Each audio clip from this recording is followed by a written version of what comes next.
In a small village long ago, there lived a blacksmith known for forging the strongest swords in the kingdom. Knights traveled for weeks just to buy his weapons. People admired him, feared him, respected him, and over the years the blacksmith became proud, very proud. Whenever someone praised his work, he would grin and say, "There is nothing my hands cannot shape." But one day, a strange traveler arrived at his forge. The man wore a worn cloak and carried an old wooden staff. He placed a rusted lump of metal onto the table.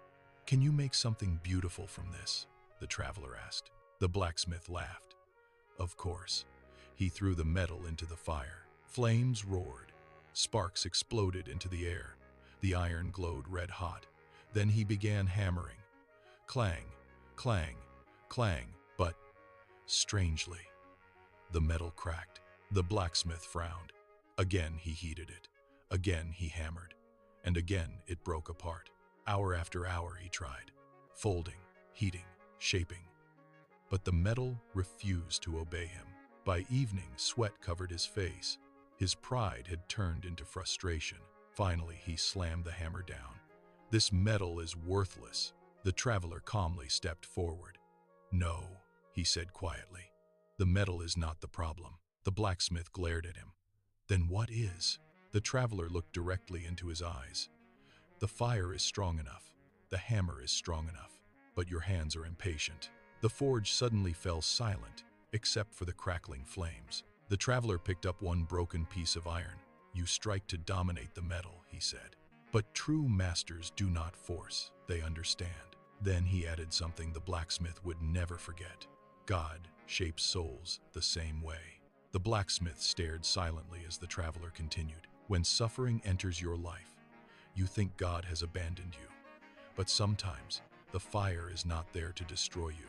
Sometimes the fire reveals what you truly are." The blacksmith looked into the furnace. The flames that once seemed powerful now felt almost alive. The traveler spoke softly.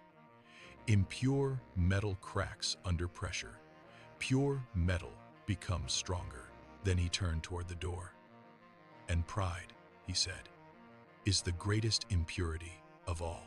Before the blacksmith could answer, the traveler disappeared into the night. For days, the blacksmith could not stop thinking about those words. He began noticing something about himself. Every time something failed, he became angry. Every time someone corrected him, he became defensive. Every hardship revealed the pride hidden inside him. And slowly he understood. The furnace had exposed not the weakness of the metal, but the weakness of his own heart. Years later, people noticed the blacksmith had changed. He became gentler, patient, quiet. And when young apprentices asked how he became such a master craftsman, he no longer boasted. Instead, he would simply say, "Steel is shaped by fire, and souls are shaped by God the same way." Then he would look toward the furnace and whisper, "Do not fear the fire. Sometimes it is the only thing that can make us whole."